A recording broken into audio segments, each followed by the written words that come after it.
मानवी जीवनाची खरी गरज म्हणजे अन्न, वस्त्र आणि निवारा।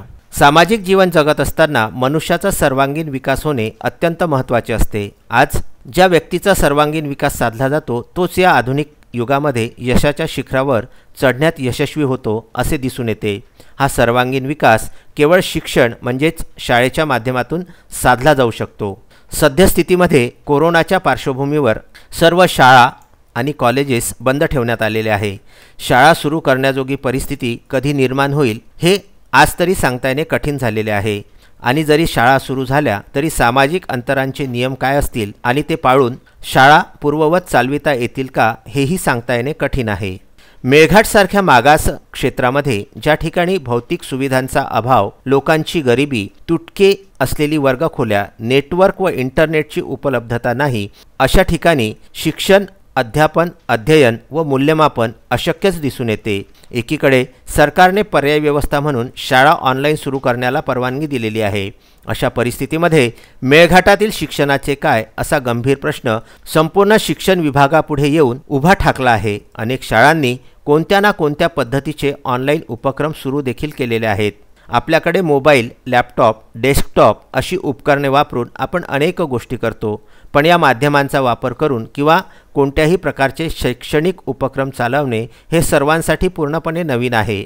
कोरोनामुळे लादल्या गेलेल्या सक्तीच्या सुटीमुळे हे ऑनलाईन माध्यम एकाएकीच आपल्या गळ्यामध्ये पडलेले आहे। या ऑनलाईन शिक्षणाची आजची परिस्थिती काय आहे, त्यासाठी कोणते पर्याय उपलब्ध आहेत, ते आज कोणत्या प्रकारे वापरले जात आहेत, या सगळ्यांचे भविष्य काय असेल, या सर्व प्रश्नांची उत्तरे आता तरी मिळणे कठीण झालेले आहे। कारण संपूर्ण देश आज या ऑनलाईन शिक्षणाच्या पायलट फेजमध्ये असल्याचे समजून भविष्यामध्ये याचे काय फायदे आणि काय दुष्परिणाम होतात हे बघणेसुद्धा महत्त्वाचे ठरणार आहे। ऑनलाईन शिक्षणाचे जसे फायदे आहेत त्याचप्रमाणे बरेच दुष्परिणामसुद्धा आहेत।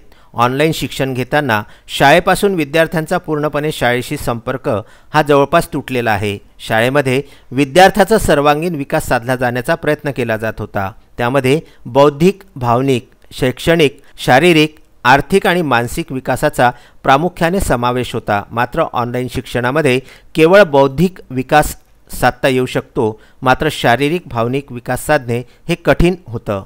तसेच सतत ऑनलाईन शैक्षणिक उपकरणामध्ये सतत बघितल्याने डोळ्यांवरती परिणाम होऊन आंधळेपणा येण्याची शक्यतासुद्धा वाढू शकते। या उपकरणांमध्ये इंटरनेटचा वापर करून विद्यार्थ्यांची मनोरंजनाकडे वळण्याची तीव्र शक्यता नाकारता येत नाही। बऱ्याच प्रमाणामध्ये ऑनलाईन अध्यापन व अध्ययन झाल्यानंतर मूल्यमापन करणे कठीण झालेले आहे। आणि मेळघाटसारख्या क्षेत्रामध्ये ज्या ठिकाणी मोबाईलसुद्धा नीट चालत नाही अशा ठिकाणी ऑनलाईन शिक्षणाचा फायदा काय किंवा त्यासाठी काय उपाययोजना करावी, या एकाच प्रश्नांमध्ये संपूर्ण शिक्षण विभाग हा अडकून पडलेला आहे। मेळघाटची राजधानी धारणी येथून तस्मीन शेख व जुगल किशोर जयस्वाल यांचा हा वृत्तांत।